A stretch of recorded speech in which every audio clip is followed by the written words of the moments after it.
5-year-old Emily looked up at her older sister with wide, hopeful eyes. Her blonde pigtails bounced as she tugged on Sarah's sleeve. "Are you going to bring me candy from Grandma Olivia and Grandma Diane?" 10-year-old Sarah gazed at her little sister and sighed softly, her heart heavy with the weight of her secret. Of course she would. How could she not?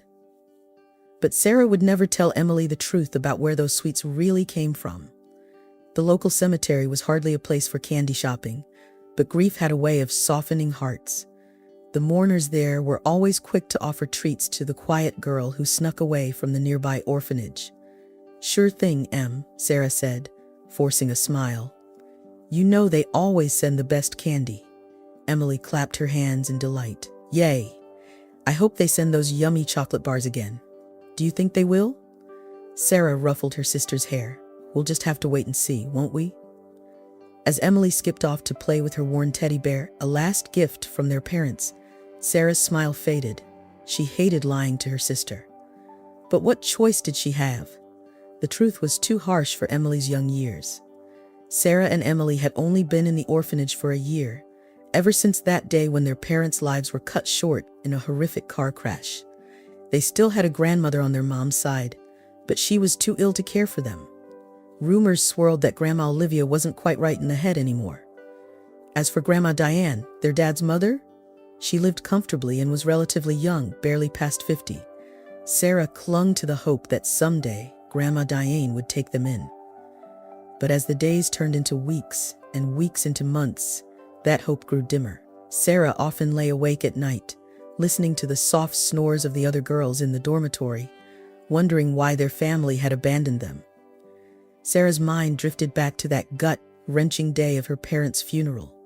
The memory was so vivid she could almost smell the sickly sweet scent of lilies and feel the scratchy fabric of her black dress against her skin. With tears streaming down her face, she had approached Grandma Diane, wrapping her arms around the older woman's waist. The fabric of Grandma Diane's expensive suit was smooth under Sarah's cheek, a stark contrast to the roughness of her own discount store dress.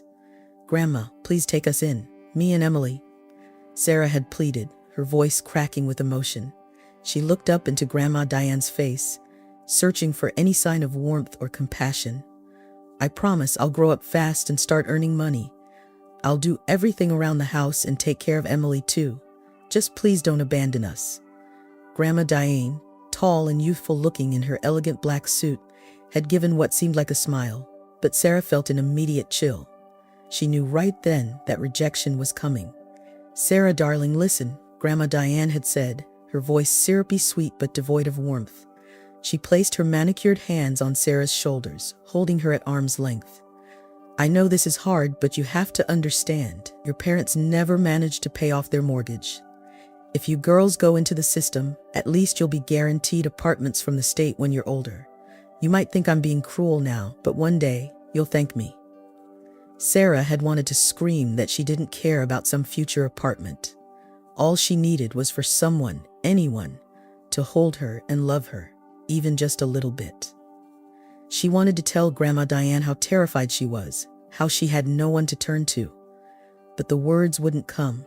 Instead, she watched helplessly as Grandma Diane turned away, linking arms with a younger man, her new husband, Robert. As they walked away, Sarah heard Robert mutter, "Good riddance. We don't need any brats cramping our style." Sarah's fists clenched at her sides, her nails digging into her palms. How could Grandma Diane choose this cruel man over her own grandchildren? Later that night, as Sarah tucked Emily into bed at the orphanage, the younger girl asked innocently, "Sarah, where did Mommy and Daddy go?" Sarah's heart clenched. She remembered what Grandma Olivia had told her, a strange explanation that Sarah didn't quite believe herself, but it seemed to comfort Emily. "They became angels, sweetie," Sarah said softly, smoothing Emily's hair.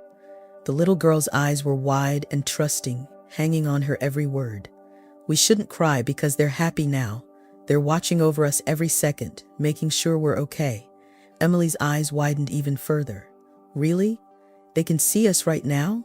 Sarah nodded, forcing a smile. "That's right, and they're so proud of what a brave girl you're being." "But if they're angels," Emily said, her brow furrowing in confusion, "why can't they come visit us? Don't angels have wings?" Sarah's mind raced, trying to come up with an explanation that would satisfy her curious sister. Well, you see, they have very important angel duties. They can't always be visible to us, but they're always here. She placed a hand over Emily's heart, right here watching over us. Emily seemed to accept this, nodding solemnly. I miss them, Sarah, she whispered, her lower lip trembling. Sarah pulled her sister into a tight hug, blinking back her own tears. I miss them too, Em, but we've got each other, right? And that's what matters most. As Emily drifted off to sleep, Sarah allowed herself a moment of weakness, a single tear sliding down her cheek. She couldn't let herself break down, not when Emily needed her to be strong. But in the quiet darkness of the dormitory, surrounded by the soft breathing of other orphaned children, Sarah felt more alone than ever. Sarah's mind wandered back to a conversation she'd overheard between her parents just days before the accident. They had been whispering in the kitchen, thinking the girls were asleep. Sarah had crept down the stairs, drawn by the urgency in their voices. Mark, we can't keep up with the mortgage payments, her mother, Lisa, had said, her voice tight with worry. Sarah peeked around the corner, seeing her mother's face illuminated by the harsh kitchen lights. Lisa looked older than Sarah had ever seen her, lines of stress etched deeply around her eyes and mouth. We might have to give up the house, Lisa continued, running a hand through her disheveled hair. Even then, we'll still be in debt. The girls will be nearly 30 by the time we can provide them with their own place. Her father had sighed heavily, the sound seeming to come from the depths of his soul. He was hunched over the kitchen table, bills spread out before him like a landscape of despair. I know, Lisa. I've even asked my dad, but he says he already left me everything. If I was dumb enough to sign it all over to Mom, that's my problem. He's got his new family now, doesn't even care about his granddaughters. Sarah's heart had clenched at the defeat in her father's voice. She'd never heard him sound so broken. What about your mother? Lisa had asked, a note of desperation creeping into her voice. Surely Diane could help, even a little? She's always going on about how well off she is now. Mark's laugh had been bitter, startling in its harshness. You know how she is now, with that new husband of hers. Says she has her own life, not a boarding house. God, I don't even recognize her anymore. There was a moment of heavy silence, broken only by the soft ticking of the kitchen clock. Then Lisa spoke again, her voice barely above a whisper. What are we going to do, Mark? How are we going to take care of our girls? Sarah had crept back to her room then, her young heart heavy with a worry no child should have to bear. She climbed into bed beside Emily, who was sleeping peacefully, unaware of the storm brewing around them. As Sarah lay there in the darkness, she made a silent vow. No matter what happened, she would protect Emily. She would be strong for both of them. 3 days later, Mark and Lisa had set out to inquire about a job opportunity in a nearby town, one that offered temporary housing. They never made it there. Sarah remembered that day with painful clarity.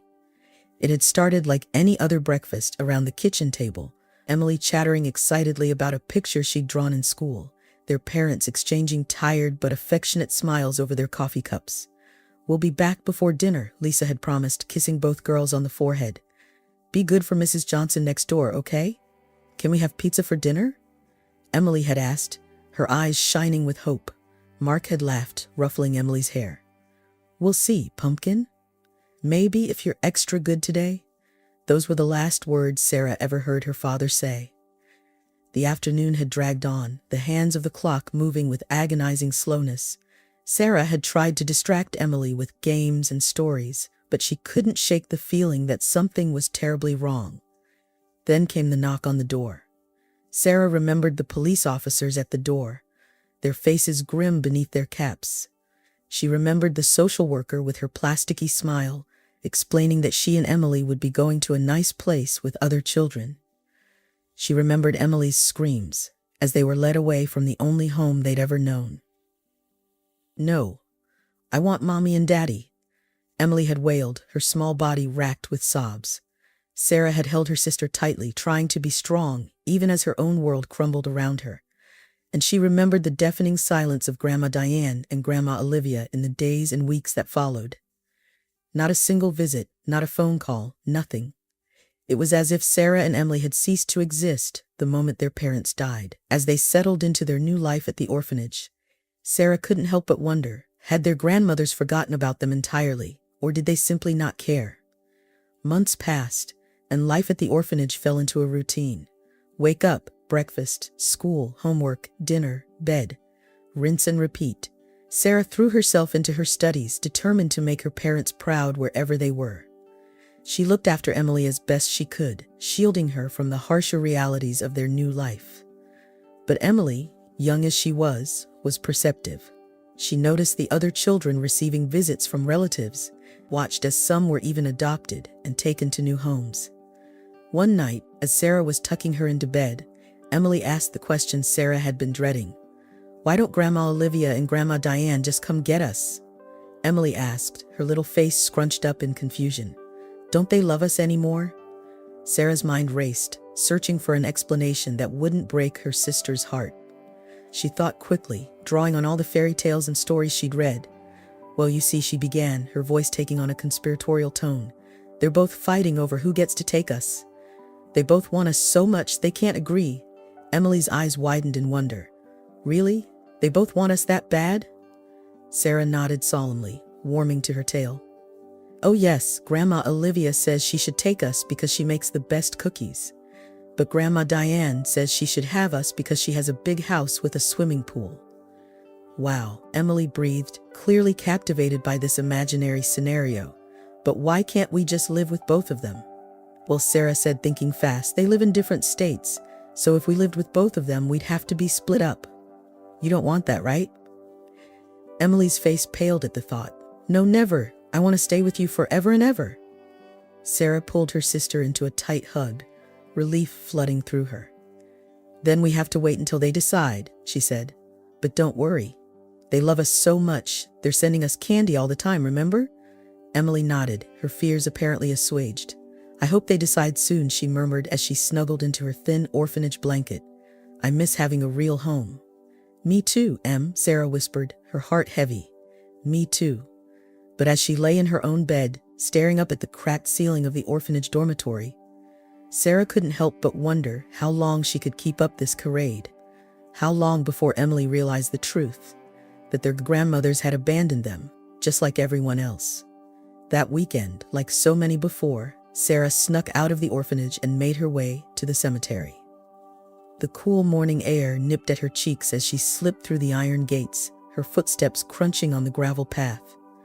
Today, luck was on her side. A large crowd had gathered for what appeared to be a rather grand funeral. Expensive cars lined the path, and well-dressed mourners milled about, their hushed conversations creating a low hum in the air. Perfect, Sarah thought, her eyes scanning the crowd. Rich people always have the best candy. She approached a man in an expensive suit who seemed to be in charge of unloading the coffin. His back was to her, as he directed the pallbearers. Sarah took a deep breath, steeling herself. "Excuse me, sir," she said, her voice small but clear. "Would you happen to have any candy?" The man turned and Sarah's heart plummeted. It was him, Robert, Grandma Diane's new husband, the one with the sly, cruel eyes. He was wearing a mask of grief, but Sarah could see the excitement dancing behind his eyes. Robert's lip curled in disgust as he recognized her. "You," he spat. "What are you doing here?" "This is a private funeral." Sarah stood her ground, though her knees felt weak. I just wanted some candy, sir, for my sister." Robert glared at her for a long moment, then reached into his pocket and thrust a handful of wrapped sweets at her. "Here, take your candy and get out of here," he snapped. "Where are your parents anyway? Or did that useless orphanage let you escape?" Sarah clutched the candy tightly, her eyes darting to the coffin behind Robert.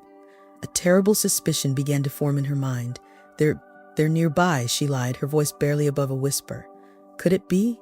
Was Grandma Diane in there? Despite everything, Sarah felt a pang of sadness. Grandma Diane might have been unkind, but she was still family, and Sarah remembered her dad mentioning once that Grandma suffered from epilepsy. There had even been a time, years ago, when they thought she had died, but it turned out she had just taken too much medication. Sarah's hand closed around the small mirror in her pocket, a final gift from her mother. It had a beautiful rose etched on the case and opened like a compact. She had to know for sure. Taking a deep breath, Sarah spoke up, her voice louder and clearer than before. "Thank you for the candy, kind grandmother," she said, drawing curious looks from the nearby mourners. "May I kiss her forehead to say thank you?" The adults exchanged bewildered glances, murmuring among themselves, but no one objected. To Sarah's surprise, a kindly-looking woman even lifted her up so she could reach into the open part of the coffin. As Sarah leaned over the coffin, she caught a glimpse of Grandma Diane's face. She looked peaceful, as if she were merely sleeping. But there was something off about her color, a faint bluish tinge to her lips that made Sarah's heart race. Sarah saw Robert's face contort with anger from the corner of her eye. He started forward, shouting, "Why should I have to put up with some brat? That's my wife in there." But an older man Sarah had never seen before held him back. This stranger had salt and pepper hair and kind eyes that reminded Sarah painfully of her father. "She's my wife too. Ex-wife anyway," the man said firmly. "So cool it, she's just a kid." Sarah realized with a start that this must be her real grandfather, her dad's father. Silently, she thanked him for the intervention. Quickly, Sarah pulled out her mirror and held it to Grandma Diane's lips. Her heart raced as she watched, hardly daring to breathe herself. 1 second passed, then 2, then... There it was, the faintest trace of mist on the glass. Grandma Diane was alive. "Grandpa Dennis," Sarah cried out, not quite sure why she was addressing this stranger she'd never met before. But something in her heart told her he would help. "Look, she's breathing." The crowd around the coffin erupted into chaos. Some people gasped in shock, others began to pray, and a few even fainted dramatically onto the manicured cemetery lawn. "What nonsense is this?" Robert roared, his face turning an alarming shade of purple. He tried to push past Dennis, his eyes wild with a mixture of anger and, was that fear? But Dennis, drawing on years of experience as an ER doctor, shouldered him aside. "I'm a doctor," he announced to the stunned crowd. "Everyone, please step back and give us some space." Dennis leaned over the coffin, pressing his fingers to Diane's neck. His eyes widened. "There's a pulse," he said, his voice filled with disbelief and hope. "It's faint, but it's there." As Dennis called for an ambulance, Sarah watched Robert grow increasingly agitated. He paced back and forth, muttering about ruined funeral plans and wasted money. In that moment, Sarah knew. He had tried to bury Grandma Diane alive. The next few hours passed in a blur. Paramedics arrived, whisking Grandma Diane away to the hospital. Police officers appeared, asking questions that Sarah couldn't quite follow. Through it all, Dennis kept a protective arm around Sarah's shoulders, shielding her from the chaos. "You're a very brave and smart girl," he told her as they waited at the hospital. "Your father would be proud." Sarah looked up at him, her eyes filling with tears. "You knew my dad?" Dennis nodded, a sad smile on his face. "I did. And I'm sorry I wasn't there for him or for you girls. But I promise that's going to change." 2 months later, Sarah and Emily stood in the doorway of a beautiful house, their small suitcases at their feet. Grandma Diane, looking years younger and infinitely kinder, knelt down to hug them both. "Welcome home, my darlings," she said, tears in her eyes. "I'm so sorry for everything. Can you ever forgive me?" Emily looked up at her, confusion evident on her little face. "Did you win the fight with Grandma Olivia? Sarah said you were fighting over who got to keep us." Sarah froze, her cheeks flushing with embarrassment. But Grandma Diane just winked at her and said, "Oh yes, and it wasn't easy, but you're both worth it." Later, when Emily was distracted by her new room, Grandma Diane pulled Sarah aside. "I owe you an apology, sweetheart," she said, her voice thick with emotion. "That day at the funeral, I was a different person then, cruel and selfish. Robert, my ex-husband, he'd been slowly poisoning me, hoping to inherit everything. If you hadn't been there that day," Sarah nodded, not trusting herself to speak. Her dad had always insisted that his mom wasn't really bad, just unhappy. Maybe he'd been right after all. "But that's all in the past now," Grandma Diane continued, squeezing Sarah's hand. "Thanks to you, I've been given a second chance. And I promise, I'm going to spend every day making it up to you and Emily." As the weeks passed, Sarah and Emily settled into their new life. The big house that had once seemed so intimidating became a warm, loving home. Grandma Diane doted on them, always ready with a hug or a word of encouragement. and Grandpa Dennis, as the girls had come to call him, was a constant source of support and laughter. One sunny afternoon, as Sarah helped Grandma Diane in the kitchen, she couldn't help but marvel at the change in her grandmother. Gone was the cold, distant woman from the funeral. In her place was someone warm and nurturing, someone who hummed as she baked cookies and asked about Sarah's day at school. "Grandma," Sarah said hesitantly, "can I ask you something?" Diane turned from the oven, wiping her hands on her apron. "Of course, sweetheart, you can ask me anything." Sarah took a deep breath. "Why? Why didn't you want us before? When Mom and Dad died?" Diane's face fell, and for a moment Sarah regretted asking, but then her grandmother sat down at the kitchen table, patting the seat beside her. "It's a fair question," Diane said as Sarah sat down, "and you deserve an honest answer." She was quiet for a moment, gathering her thoughts. "The truth is, I was lost for a long time. After your grandfather and I divorced, I felt like I had failed at everything, being a wife, being a mother. So I tried to reinvent myself. I thought if I could be young and carefree again, I could be happy." She shook her head, a rueful smile on her face. "But all I did was push away the people who really mattered. I was so caught up in my own pain that I couldn't see anyone else's, not even my own grandchildren's." Sarah listened, her heart aching for the pain she heard in her grandmother's voice. "When Robert came along," Diane continued, "I thought he was my chance at a fresh start, but he was just using me for my money. He isolated me from everyone, made me dependent on him. By the time your parents died, I was too far gone to see what really mattered." She reached out, taking Sarah's hand in hers. "But that day in the cemetery when I opened my eyes and saw you there, it was like waking up from a long, terrible dream. I realized what I'd thrown away, and I knew I had to make it right." Sarah felt tears welling up in her eyes. "I'm glad you woke up," she whispered. Diane pulled her into a tight hug. "Me too, sweetheart, me too." As the months passed, the Watson family grew stronger. Grandma Diane remarried to Dennis, Sarah, and Emily's grandfather. It turned out he'd never had another family. Those had just been rumors he'd spread to make himself seem happier than he was.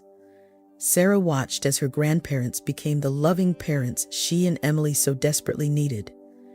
Sometimes she wondered if Grandma Diane really had died that day in the cemetery, if the woman who came back was someone new, someone kinder and more loving. She never shared these thoughts with anyone. Emily was too young to know the full story of that day in the graveyard. And Sarah had learned an important lesson. Sometimes, life had to hit people very hard over the head with a metaphorical sledgehammer before they learned to live like decent human beings. One evening, as the family sat around the dinner table, Emily suddenly asked, "Do you think Mom and Dad can see us now? From heaven?" A hush fell over the table. Sarah held her breath, unsure how her grandparents would react. But to her surprise, Grandpa Dennis smiled gently. "I'm sure they can," he said, "and I bet they're very proud of both of you." Grandma Diane nodded in agreement. "Your parents were wonderful people," she added, "and while they can't be here with us physically, I know their love for you girls is still very much alive." As she watched Emily's face light up with joy, Sarah felt a warmth spread through her chest. Maybe Mom and Dad really had become angels that day. How else could she explain the miracle that had brought them all together? Later that night, as Sarah stood on the back porch looking up at the stars, she felt a sense of peace wash over her. The past year had been filled with more pain and loss than any child should have to bear. But it had also brought unexpected blessings. She thought of Emily, sleeping soundly in her new room, of Grandma Diane, who had found the strength to change and become the grandmother they needed, of Grandpa Dennis, who had stepped up to be the father figure they'd been missing. And she thought of her parents. Wherever they were, Sarah hoped they could see the family that had formed in their absence. She hoped they were proud. With a contented sigh, Sarah turned and went back into the house, leaving behind the shadows of the past and stepping into the warm light of their future. The road ahead might not always be easy, but they would face it together as a family.